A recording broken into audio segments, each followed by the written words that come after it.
Good evening and welcome. My name is Ginger Fay, and I'm one of the directors at Appleruth, which is a tutoring and test prep service that's here in Atlanta, but working with students all over the country and around the world. It is our pleasure to help students as they seek their goals. We love to partner with them and help them learn to be their best selves. And so we're honored to be part of your journey and grateful for you joining us this evening. I am so excited to welcome tonight two terrific colleagues, Jed Appleruth, who is the founder and president of Appleruth. Jed's own background is in educational psychology and has a deep passion for helping students unlock their potential.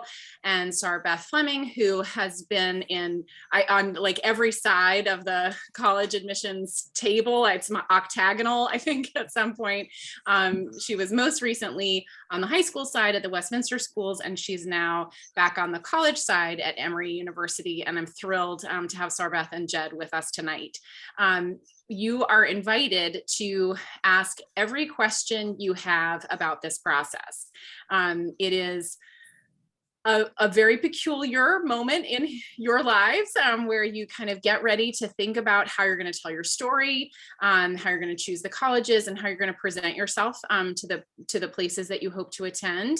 And you're getting a really great opportunity to speak to some genuine experts from these different perspectives.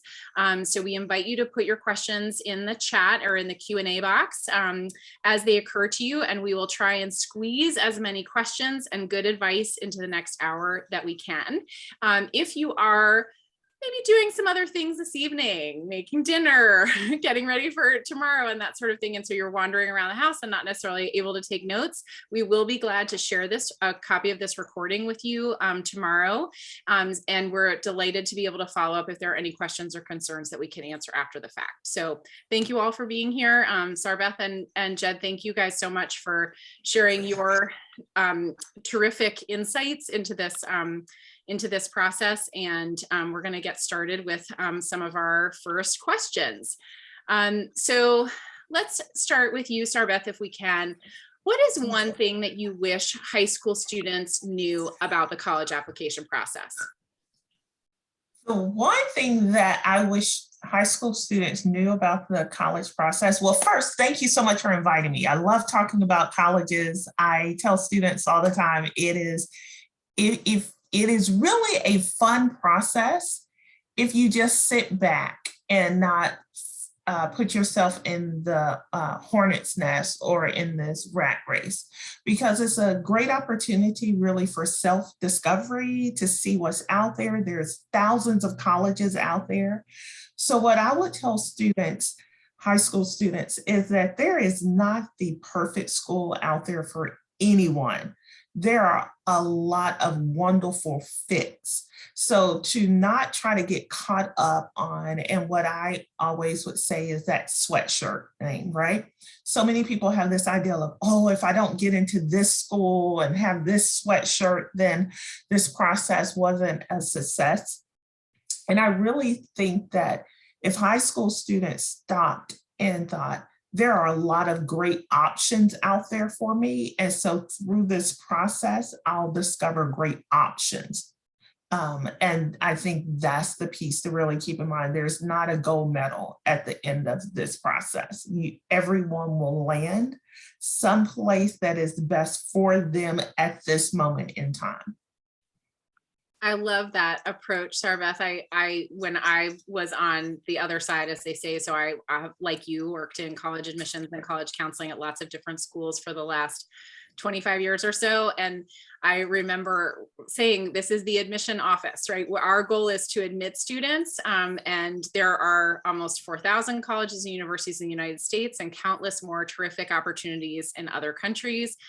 There's a place for everyone, probably several. And so it's fun to begin the journey recognizing that they're out to woo you and they want you to come. Nobody founded a college to keep people out of it. They really want to see students learn and grow. I think that's true. Jed, we're hearing a lot these days about testing in a different way, right? We're hearing more about test optional schools. Mm-hmm. Can you tell us a little bit about what test optional means? Is it the same everywhere? what's the difference between test blind and test optional? Can you give us some insights into kind of what that lingo is and what we need to know about it? Of course. And the test optional admissions, colleges, some have been optional for like 30, 40 plus years, like in the Bates and the Bowdens of the world. And I've been in this space for 20 years. And I remember when things started to get more interesting around 2008, 2009, when you had schools of the caliber of like the Wake Forest began, putting their toes into the space. And then Chicago in 2018, then suddenly COVID hits, and you have 3/4 of the schools in the country, the 4-year schools, are test optional.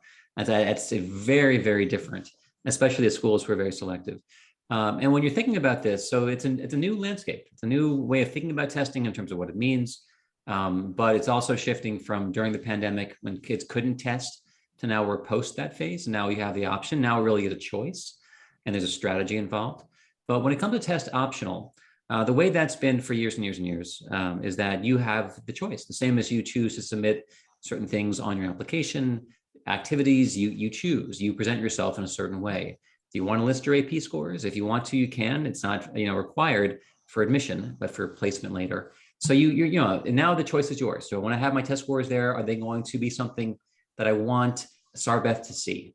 Is it going to enhance the conversation, enhance her sense of who I am as a student, my level of readiness, or might this be something that I withhold, that I feel like other things can stand on their own? And there's the idea of you have the 4-legged stool, and if you remove one of the prongs, then you're going to put more weight on the other pieces. So if I want all the weight on my grades, on my activity, other things, and this test score is not going to be at the same level, then I'm going to withhold that. So there's an element of strategy involved. And also it's important though, knowing that you're going to have averages for a school, the middle 50 percentile or the freshman profile. But it really is going to vary based on who you are in terms of where you're coming from in the country. In terms of where, sorry about this region, we'll talk about that, but certain regions, even though you're a little bit lower in the range, it's still going to be more attractive from this region than from the tri-state area or other places where there's a surfeit of good candidates with good scores. But in this place, a lower score is still going to put you in a good place. Also, first generation, other considerations. And if you're, a star athlete, if they're being a recruited athlete, there's certain things that vary it. So you have to consider yourself, the school, their profile, their average score they're looking for. And that's how you try to figure out, do I apply to a school that's test optional?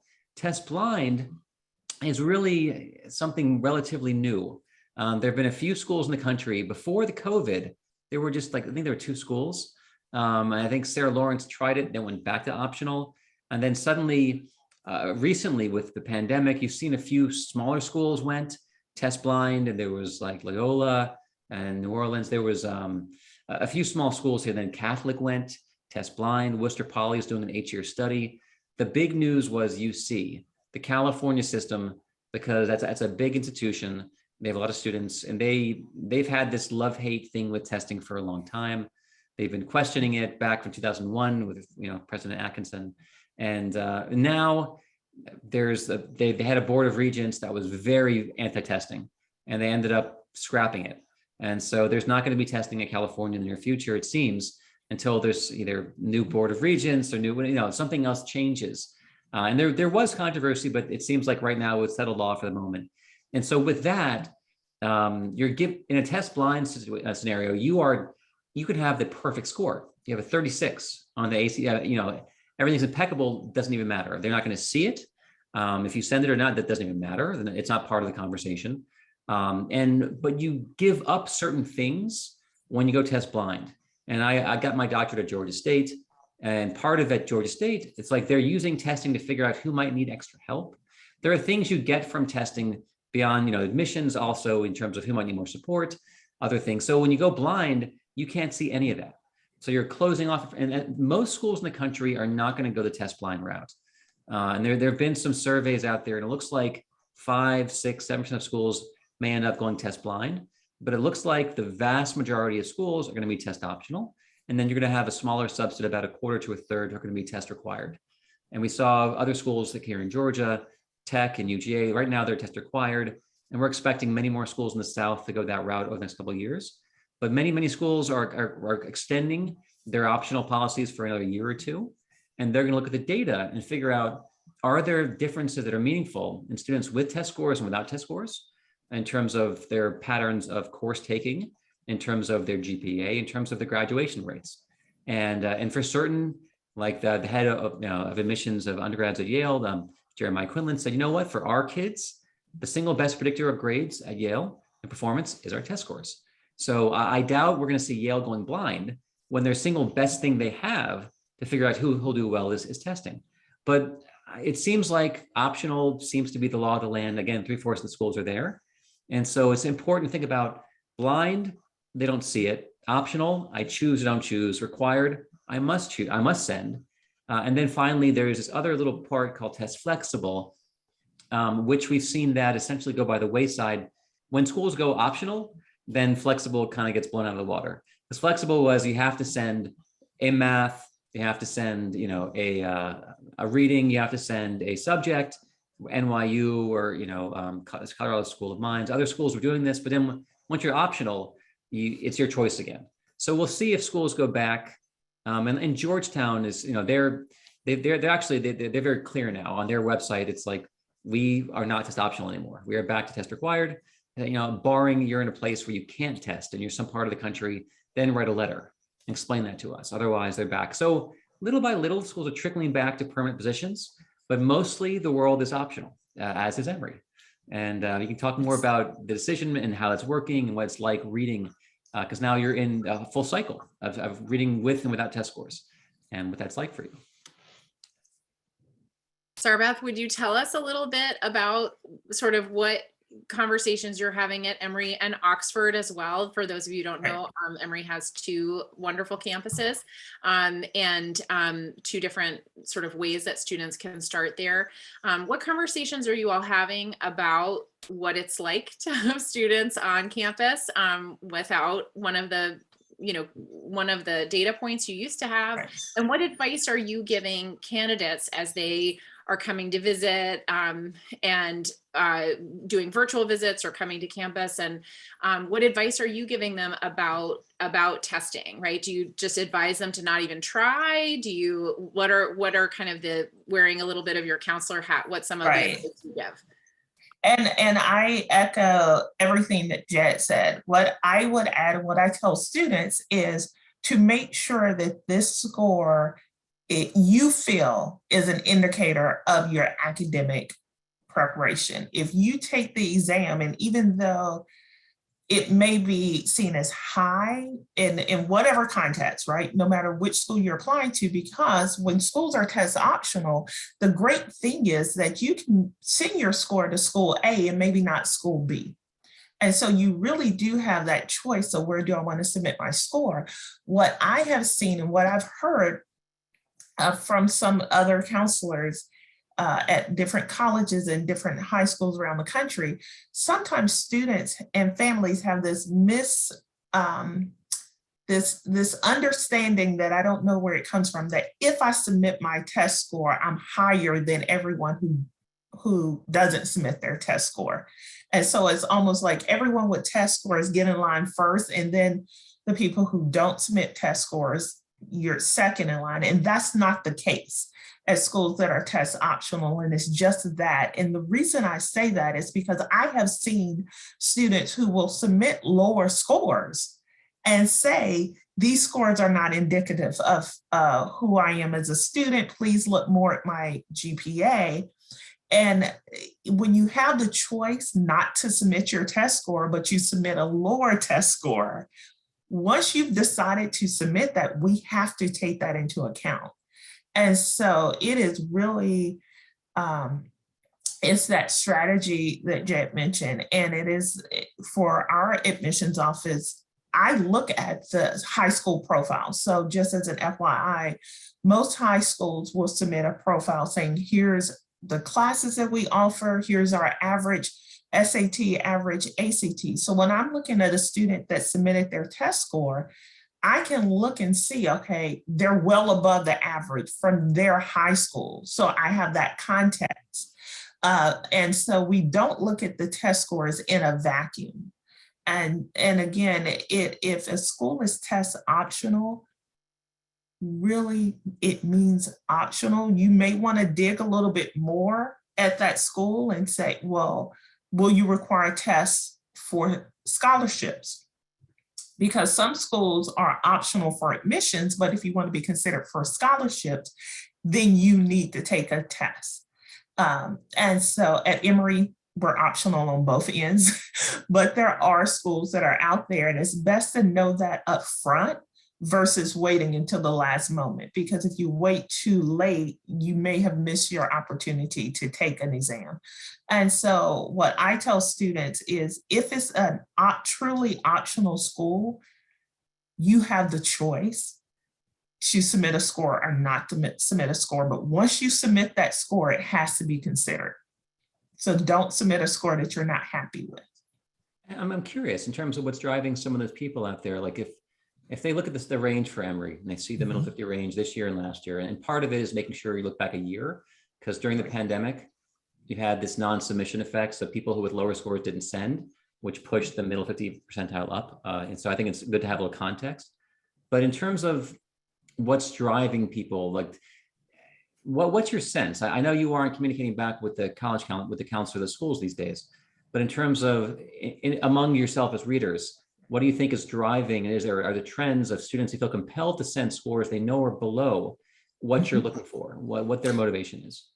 So I have heard very clearly from high school counselors who have asked me to speak to families, because they truly believe for some reason in the wind that if I submit a test score, I'm above those who submit a test score.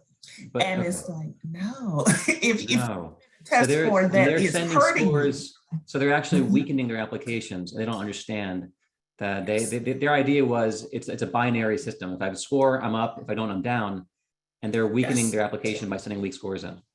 Absolutely. I think it might go back to in the before times in admissions, there were things that we said were optional, but with a wink, you know, right? It's optional, but if you don't do it, then you might be kind of holding yourself back. So say, for example, if there's an optional essay, that if you don't submit that optional essay, you're missing a chance to tell the admissions office a little bit more about you. That's your one chance to speak directly to the committee. They love to hear from you, and that's a missed opportunity. So yes, your application is complete if something that's not optional isn't there, but it might be strengthened by having something optional there. And so my guess, obviously we're all just guessing at people's behaviors here, but my guess is that it might go back to those things where, where subject tests back in the old days, we used to have SAT subject tests or achievement tests when those of us who are parents of teenagers took them. And the idea was your application was strengthened with those things. And I think this is a different sort of situation. And that's why I wish we didn't call it test optional. I wish we called it submission optional, so that it was more clear that you can take a test. You could take a practice test for free with us at Appleruth. You can take a test, with one of the testing services, the College Board or the ACT, and find out where your score is, see where you stand, get a sense of where your strengths and how that, is testing something that could help enhance your application at some schools, maybe for merit scholarship, and maybe give you a sense of like how prepared you are for college. And are there any skills I need to shore up before I get there? And then it's your decision whether or not to submit the score. So I almost feel like the terminology is sometimes not as helpful. I think that might be part of what's in there too. All right, we've got some good questions coming into the Q&A. I want to continue to invite our audience to let us know what things you want to hear about, how the direction you'd like us to take this conversation in. Just talk, Ginger. I just want to But there's one thing. I love. Oh, sorry, Jed, yes. There's one thing I do want to actually ask in terms of, I'm learning too. That's why we're always learning. Because part of it, we've had many discussions with other counselors and some other admissions officers over the course of the, the past few months. And one of the things is if I don't submit a score, is the assumption that I didn't do well. And part of it is obviously if your score is great, you're going to send it. But the question is, there's this gray area where you're not in the middle 50, let's say, or you're not, but you're close, you're a spitting distance away. And like if, let's say the middle 50 range is 31 to 34 in the ACT. and I have a 30 or a 29, is it better for me to get that into the conversation versus have a blank there? And they may assume, oh, this person wasn't a strong tester. But in fact, you were close. Like you didn't have a 22, but you're still just shy of that mid 50. Is it better to get that into the conversation? And I'm curious, having, you've read now hundreds of applications. Yes. There are many more to come. Yes. Early rounds I don't know what our best number is. My number is 50,000. In terms, so yeah, it's yes. A lot. Maybe we're in the thousands by now, as of December 2nd. But when you have these, obviously, a kid has a 33, that's compelling. It shows the level of readiness, level of mastery. When someone comes, and again, I know it varies on the school they're coming from, and you get the school profile, and if their school's average is a 22 to a 23 and they have a 29, well, that's impressive. Right. But in terms of that, do I send them right on the edge? I'm curious with your colleagues, with that discussion of how looking at, what your profile is for Emory, what your MIFTY range is, when you get a score just below, how that factors in, and does it obviously depend if they're tri-state from a private school or somewhere in the middle of Wyoming at a public. Can you talk a little bit about that, those little fringe scores? Yeah, absolutely. With the fringe scores, it is that, will it add to my application? And if you are at the moment of, it won't hurt it, maybe, then don't send it. Like if your mind, if you're having that debate of, will this negatively impact my application, then don't send it. And again, that's taking out the context of what school you're coming from and that piece, because depending on what school you're coming from, your demographics, your school's demographics, if it's a brand new charter school, right? You're the first graduating class and there's no type of historical data on how strong the graduates or the applicants are from that school, having a 29 may be beneficial. Yeah. But if you're like, oh, I took it, I thought I would do better, or this 29 is great, wonderful, you may send it to other schools. And that's what I would tell my students when I was on the college. Phenomenal score. For this particular application, let's just keep it to ourselves because your GPA is strong enough, your rigor is strong enough, your extracurriculars are strong enough that you don't need, and I love your analogy about the four-legged stool, the other side parts are so strong, you don't need what potentially is a weaker prong. And so, yes, I just tell you, keep that to yourself. Don't dilute it. And knowing that admissions offices are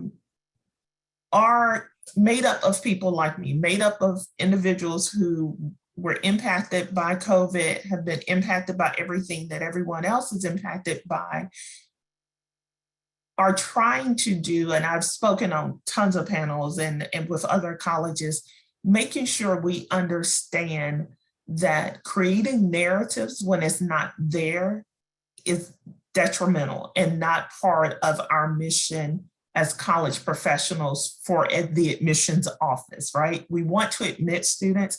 We give students plenty of space to give essays, additional information, the teachers, the counselors, so not creating narratives that aren't in the packet. So not to come up with, oh, this student is at a very well-resourced high school and they didn't submit a test score, then they must have done poorly.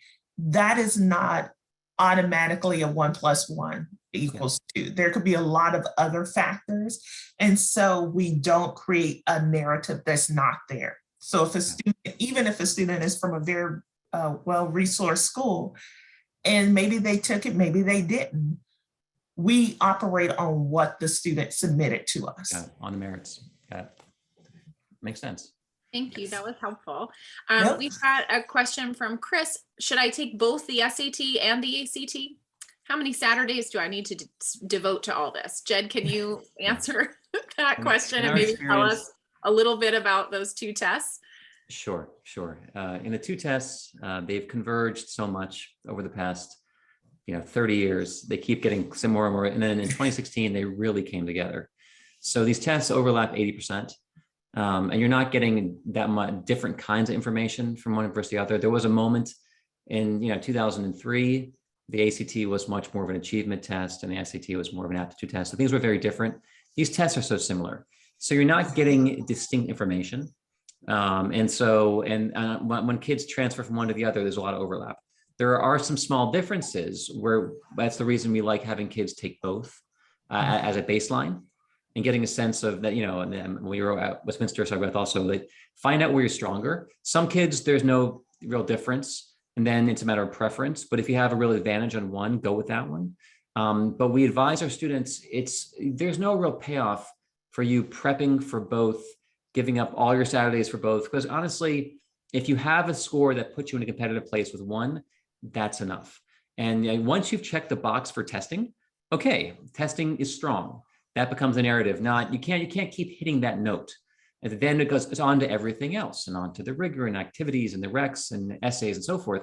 So once you've checked, I'm in the range they want, my testing is strong, it's an asset. Sending 2 test scores, you're not really getting a benefit from that. So my thing is save the money, the time, the resources, choose a lane, get a test score. And we've seen kids getting into, before a test optional, every strong school, the Emory's and Harvard and Stanford and MIT and Duke, with 1 test score. So if you believe I can get more out of 2, I'm a good test taker, like save your energy and time resources, just choose your lane, check off testing, and then on to other things. That's our thought. And Sarbeth, if you want to add information to that. Absolutely. I think I love that Apple Roof allows students to do that test diagnostic, right? And then that way you can see which one, because I think what happens is people anecdotally say, oh, I'm stronger in this test or that test. I'm like, but you haven't taken both or a simulation of both. And also what I saw with my nephew when he was going through the process, his parents knew the SAT and didn't know the ACT. And they were like, but what is this ACT? He has to take the SAT. I'm like, no, he's doing amazing with the ACT. And ultimately, that was the test that he decided to focus on. And so knowing that colleges, SAT, ACT is the exact same thing. You don't get a gold star for taking one over the other. Colleges look at both the exact same. And so even if as parents, we may not be as familiar with one or the other, depending on what state you're coming from, right? Because if you're coming from Alabama, right, they have been ACT forever. Yeah. And so there's not a magic test. You have to take the SAT or the ACT. It's really which one are you performing the best in and which one are you more comfortable with? So absolutely. Though I tell you, the Alabama, I learned yesterday, my niece, she's in north of Richmond, Virginia, and she just got offered a $24,000 a year scholarship based on her SAT score and her GPA. Okay. So and now it's going to be cheaper for her to go to Alabama than UVA. And so it's interesting when you see schools like that who are valuing testing, and they definitely, they're indifferent, whether it's the ACT or the SAT, they want kids with strong testing, because they know they get something when they have strong test takers, and they've changed their class, and it changes your graduating class and your alumni base when you have kids who are really strong academically. That's the whole merit money component. Thank you both. We've got another great question here. Sarbeth, how can students differentiate themselves in the application process? What advice do you have when someone's kind of thinking oriented that way? How would you respond? The first thing I would say is get off of websites and reading like people who post and say, I wrote this essay and this is how I got into ed school. I've worked at some of those ed schools and I've seen those posts. I'm like, that's not why you were admitted, but I don't go into the comments and make comments. So one, get off of those. Like the students are showing an incomplete picture, right? Because they weren't in the admissions committee when they were being admitted. And so even though they think their essay may have been that golden thing or their activities may have been that golden ticket, the admissions committee may not even consider that. So that's the first piece of advice, like to get away from that noise and be your authentic self. You have to write an essay that's authentically you. You have to do activities that are authentically you. And you can see that theme through the admissions applications. You can see when things are just not lining up and it seems like this student is really participating in activities for a checkbox. Like it's like, okay, yes, they did that for a couple of hours. They did this for a couple of hours. And so being their authentic self. And as I know it is very hard as parents and adults to want to go in and change an essay and say, hey, write about this and not that. I read 2 phenomenal essays today, because I read a lot of applications, about the MCU. And I was like, yes, I love Nebula. And because I know that's what 17 and 18-year-olds, especially during COVID with my own daughter, we looked at every MCU movie. And so we can get the intellectual curiosity, we can get the personality, because we know this is an authentic essay and not one that is so structured and one that is just so formulaic that you're not getting a sense of a student. It's like, okay, this all sounds great, but you're not getting any type of sense of that 17 to 18-year-old student, because academically, yes, transcripts are great. We want to see those, want to see how you've done in high school. But the second thing after transcript, you have to remember that, well, transcripts and letters of recommendations from teachers, the majority of your time spent at college is in the dorms, on the quad, in the CAF, in the student union. And so who is this person? Who is this 17, 18, 19-year-old person? And that's the best piece of advice, is be your authentic self. And no, the college that you bought the sweatshirt for when they were 2 years old may not admit them, but the college that will admit them is the college that's the best for them at that moment, because they see the authentic student and they can say, this is a great fit for you as a person and not the persona, the person or the image, not the image that you're trying to present. Because if you present an image to the college and you get admitted based off of that image, you're not going to be happy because it's not your true self. Thank you. Talking about the transcript, we have a question that says, I've heard a lot of college admissions officers say to take the most rigorous classes available. What does that mean? Is it more important to take hard classes or get good grades? The perennial question. What do you think, Sarva? I say it is the most important to take the most rigorous, challenging courses that you can take and be successful, however you define success. Success may be straight A's for some students. Success may be A minuses, B pluses. But you have to keep in mind that your high school career, your high school classes are there for 2 purposes, especially if you're considering college. Because let's face it, not everyone wants to go to a 4-year institution or a 2-year institution, and that's A-okay.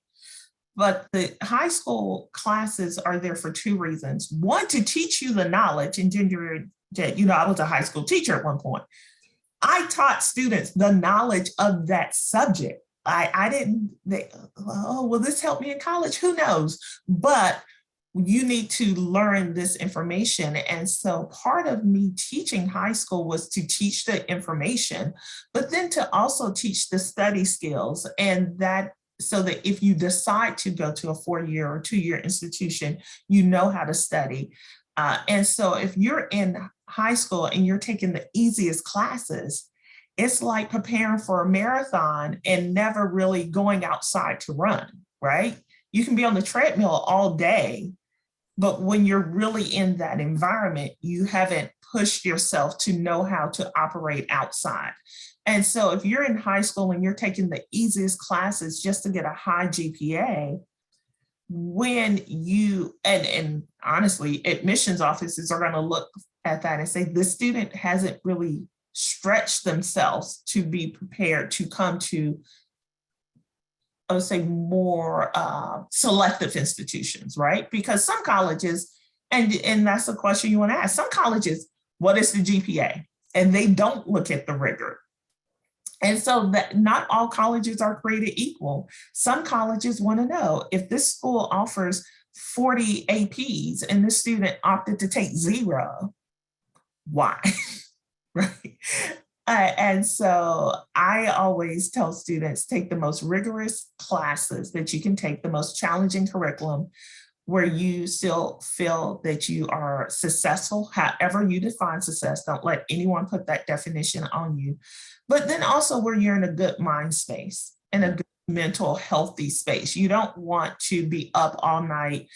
And that's not beneficial for anyone. And so even with my own daughter, who was recommended for all top level courses, the highest curriculum, I said, okay, that's great. Which one of the, we're going to drop at least one, maybe 2, because I want you to have a healthy balance. Yes, you can do all things, but let's have a healthy balance where on a day where you're like, I just want to go look at Netflix or TikTok, you have that space to operate. Yeah, I want to put a vote in for that, because I also work with students, high school kids. And yesterday I was walking with one of my college kids. He's a freshman, and we worked last year as a senior for executive functioning. He's in college now. And we're looking at his grades, and he has a couple, like a 91, he has an 88 and 84. And I asked him, what would it take to get that math score up to a 90? And he said, you know what? Like, he's freshman, first year in college. He's like, I'm not sure it's worth paying the price for me to turn that B into an A, because I know what that would take and what the cost is. And he's like, for me, I'm trying to enjoy this experience, this time, my friends, my roommates, the activities. And I could push for the A, but right now in my life, my happiness, I'll take the 88. And I'm like, good for you. And this is a kid who knows himself. And I've seen students, and I've seen this balance between parents and students and the tensions about how far do you push? And I always want to come back to the mental health and the development, the healthy development of the child, of the student, in terms of where they are. And at some point, the right answer is, as to your point with your daughter, we could go for the 4 APs. Is that optimal for health, mental health, the enjoyment of being in high school? Because you can make high school quite stressful and dreary and anxiety producing. And then who are you serving, ultimately? And I think they're going to find a school, and they're going to land somewhere. And maybe they're not going to have 9 APs, they'll have 6, and they'll find the school that's appropriate. And so being mindful of the health and the well-being of the student, to me, it has to be first, versus going for the brass ring, as you mentioned. You get that reach, then you get this college, and you're burnt and tired, and you're spent. And so many kids are going to college now, and they're needing mental health services. Yes. And at Emory, I'm very, very close with one of the heads of Emory Counseling, and I know they are very subscribed, as are many college counseling offices around the country, and many like mental health counseling, because the kids pushed so hard. Yes. And so I think thinking about, are you having a good childhood and adolescence? And if you're not, let's talk about that. Let's find a different balance to make sure you are healthy and can enjoy college and can enjoy high school, because it's also this beautiful moment. And if you put tons of stress on it, you kind of crush a beautiful thing. So keeping all that in balance as parents who are on this call. Yeah. Arbeth, one question about talking about rigor. Is there any preference between AP and Advanced Placement Program, IB, International Baccalaureate, or dual enrollment? Any thoughts about are any of those considered harder than others if you have access to all 3? Oh, that is such a great question, Ginger. It depends on the college. Let me be very clear with that. It really depends on the college. All colleges will pretty much give that standard answer of it depends. And if a school offers APs and you opt to do dual enrollment, the question is going to always be why? Why? And there could be great reasons as to why. AP and IB are pretty much seen as equal, right? IB is more prescribed for you, and you don't have to really think like, am I taking an AP in science, in math? IB has a curriculum that's already set. So if your high school has IB, it's pretty much, here you go. For the most rigorous curriculum for our school. AP, you have to make sure that you're trying to say, okay, let me challenge myself in each of these different areas. The thing with dual enrollment is that it is so different across places where you can take dual enrollment. All colleges are not created equal. AP, the benefit of AP and IB is that it's a very standardized curriculum. And so we understand if you're an AP Calculus BC, what are you learning? Everyone who is in our applicant pool who has taken AP Calculus BC, they all have that same type of curriculum understanding versus if you're doing dual enrollment and you're taking college algebra, that could be, 150, 200 different textbooks. It could be so many different ways of teaching. And so it's a little harder to get a gauge on if dual enrollment is rigorous across the board. But I would say it depends on the college. Some colleges really will look at dual enrollment, AP and IB the exact same. I will say the more selective the colleges, just being in the field for a long time, the more selective the colleges, the more that they're going to gear toward the AP and IB, unless there's an understanding as to why you didn't take that course. Thanks, Sarbeth. I think that's really helpful. I do think that for a lot of students, dual enrollment is a great way to make college affordable, because if you finish an associate's degree before you graduate from high school, you can get through college very quickly if you need to get to employment very quickly. So as you said, there are reasons why students might opt for that if they have all of those options. But as you said, it's about context. And that's what admissions officers spend so much time doing, is trying to learn your context so they can make a good decision on your behalf. And one thing I'll add to that is that if you decide to do dual enrollment for the associate's degree to finish college sooner, you want to make sure you're talking to the colleges that you're thinking about, because not all colleges will take those credits. And so a previous college where I worked, even if you had an associate's degree or enough college hours for an associate's degree, all incoming first year students started at the beginning, all first year students. So if that is your plan, which is great, that's exactly what my dad did. And it is a great plan. Just make sure that you're asking those questions on the front end.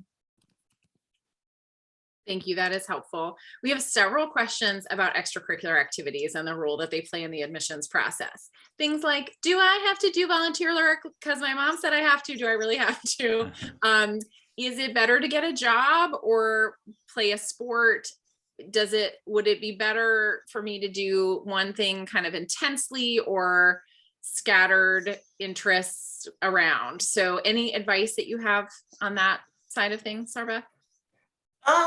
Do what you love. Don't feel like you're forced to do anything. That is a hard question. I actually, for me, and for the colleges that I've worked for, and if you look at my bio, and I know a couple of people have emailed me because they looked at my bio, I've worked at a lot of different colleges. I've worked at small liberal arts, large public state schools, HBCUs, military academies, right? And so it really depends on those colleges.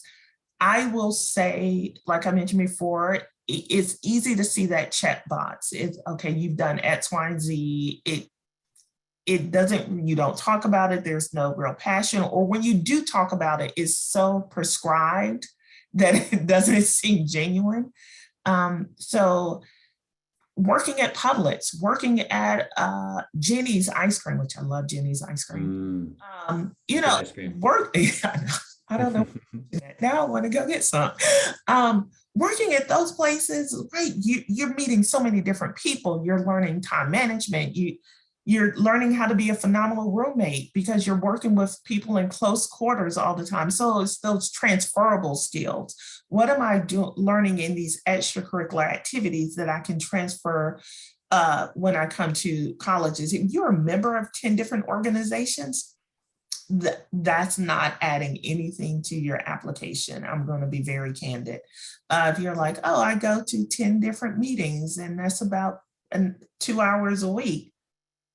Okay, but I'm looking for activities that are transferable skills. And those activities, I love the Common App now, because back when we applied, there were 3 categories. There were athletics, academics, other. Those were the 3 categories. Now there's family responsibilities. So if you're the oldest sibling and you have younger siblings that you have to help with their homework, that shows great time management, right? If you are, there's cultural activities, there's arts, there's film, there's so many different activities. And the reason colleges ask for that, and Common App and the other applications coalition now allow those different categories, because colleges are looking for those transferable skills. What are you doing that you're going to be able to add or benefit? How can we see you in our environment based off of what you're doing? So if you don't like, I had a student, and I love this student, who hated volunteering. In fact, college asked, why volunteer? And she was like, great, I'm going to write a whole essay about why volunteering is not fun. And then she read it deeper, and it was like, oh, they're asking me, why do I classify it as volunteering when it's something I should be doing anyway as a human? And she was like, oh, okay. And that was like every she was like, I don't like it. And so don't do anything this feels forced, because it's going to come across in the application. If you don't like volunteering, don't volunteer. But what are you doing with that time? Are you just sitting and looking at TikTok all day?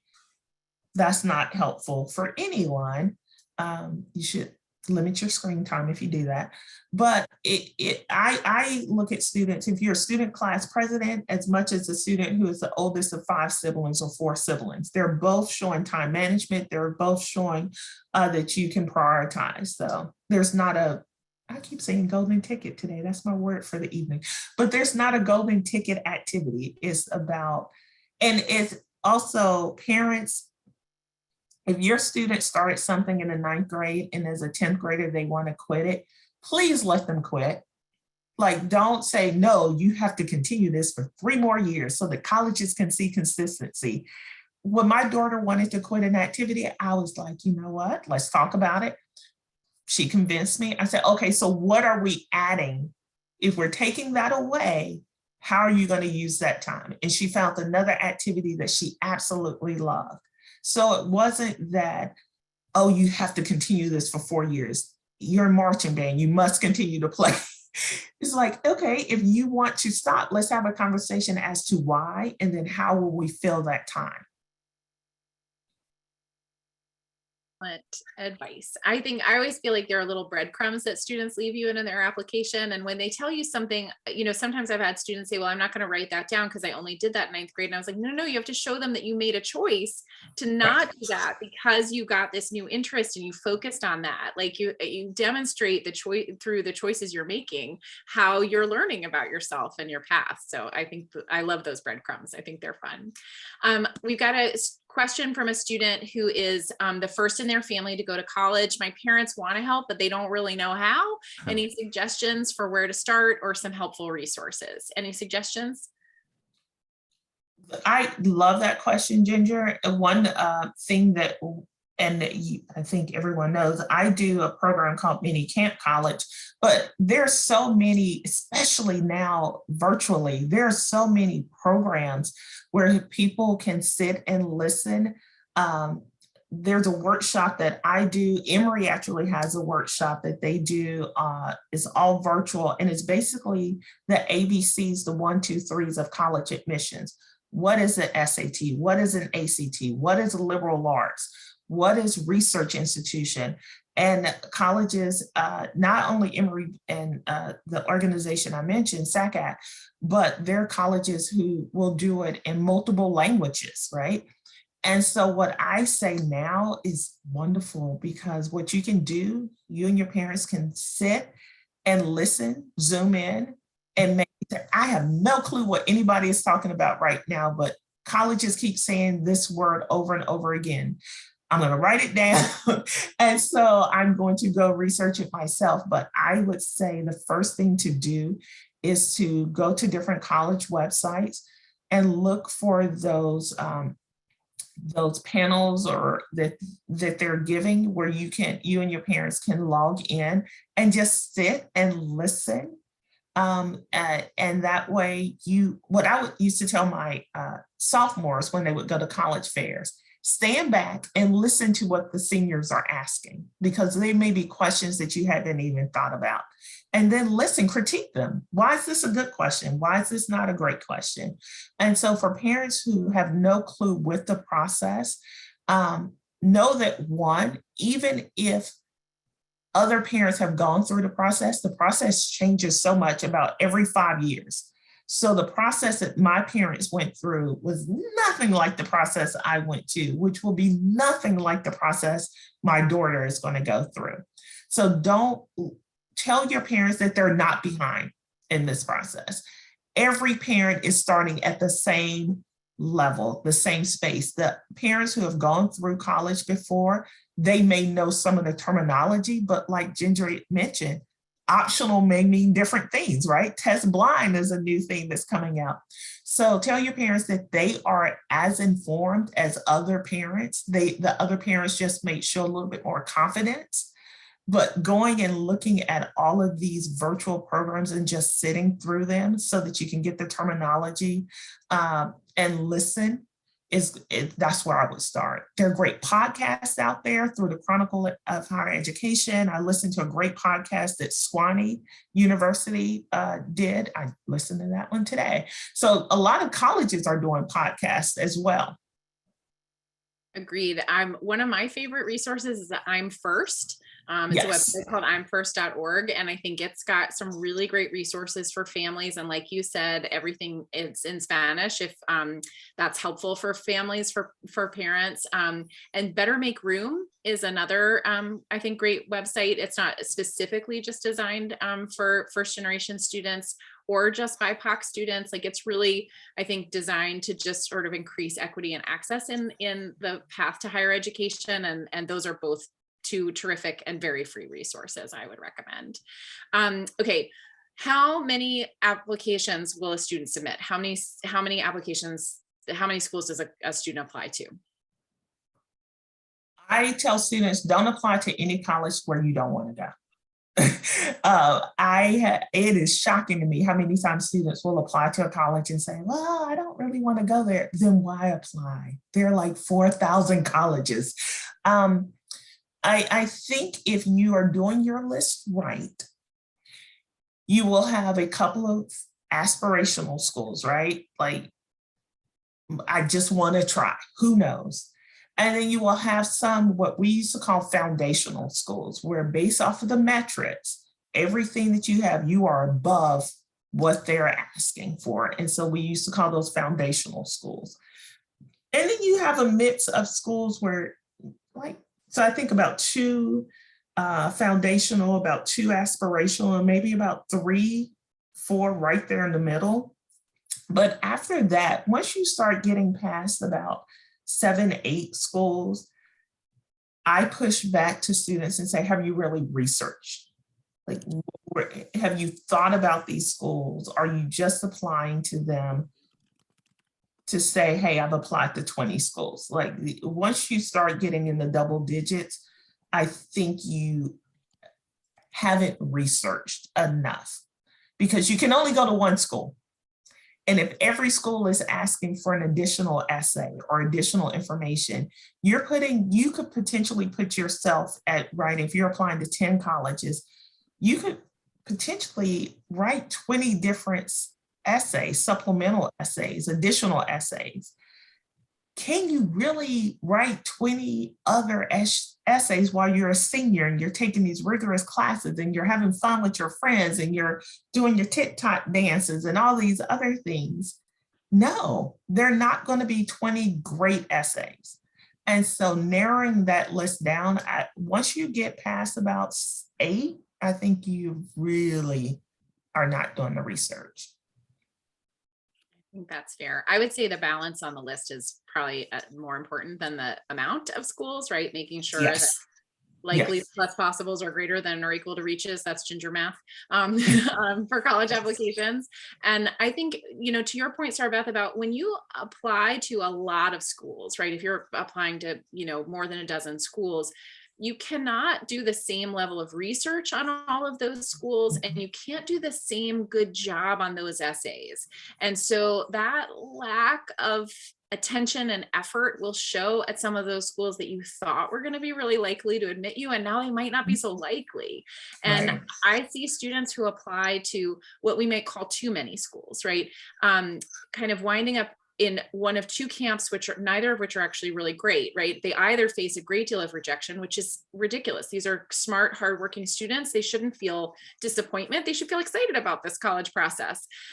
Or they have too many choices and they don't know what they want to do. And let me tell you, no one is going to feel sorry for you if you try to say to them, oh, I got into too many colleges. Right. You're not going to have a lot of sympathy in your community. So pick a reasonable number of schools that you can research and do well on.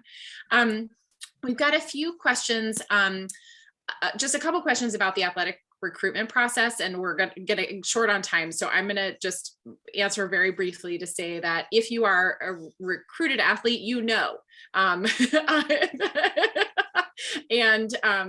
and then you're going to talk with the athletic office, which is talking with the admissions office to know whether or not your application is going to be considered in the application process. But being involved in sports can be something that's important to you, whether or not that's something you intend to continue to participate in college. So I hope that's helpful for a couple of the questions we got around that. Jed, we've got a lot of people asking about timeline for testing, like when is the right time to start? If I'm in 10th grade, is it too early? If I'm, where is it? When is it too early and too late? And I wonder if you could talk a little bit about those timelines. And we have a little visual I can share while you're talking. Sure. I mean, typically the prime time is junior year. As soon as sophomore year is wrapped up, typically you're good to go, as long as you've had algebra 2 as a sophomore and you feel like your reading levels is high enough. There is a harder level of reading on the SAT. If you still need another semester of really good advanced reading, you might wait till the spring. But if you're in good reading classes, algebra 2 was still behind you, when you're a junior, it's open season.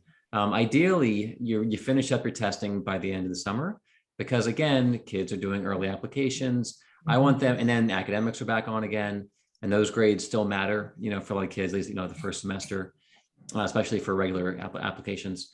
So I'd say about 5% of our kids do some testing at the end of sophomore, but those are the most advanced kids. Okay, those are the ones who are in the calculus, and they're great readers, great math. But again, the end of sophomore year, but junior year is when I want to take my tests. Now, ideally, you have a testing plan that involves taking 2 or 3 official tests when you're a junior, and you wrap it up by the end. And some kids are one and done, but we have plenty of evidence that kids taking it 2 and 3 times tend to have higher scores, especially when it comes to super scoring, where they're going to take your best math from here, your best verbal from here. And so they're going to, your best scores will come across multiple testing dates. So super advanced kids, end of sophomore year, the vast majority of kids, junior year. If you're still in algebra 2 or need some more advanced reading, start in the spring of junior year. And typically you want to end and wrap it up early senior year as you can. So you're done, because most everyone on this call, they'll apply early somewhere. And those deadlines are going to be October, November 1st. So it's like you're testing, you want to make sure you're done before that. And there's just less stress when you start senior year. I want to have testing ideally done. So that takes away one level of things to worry about. Okay.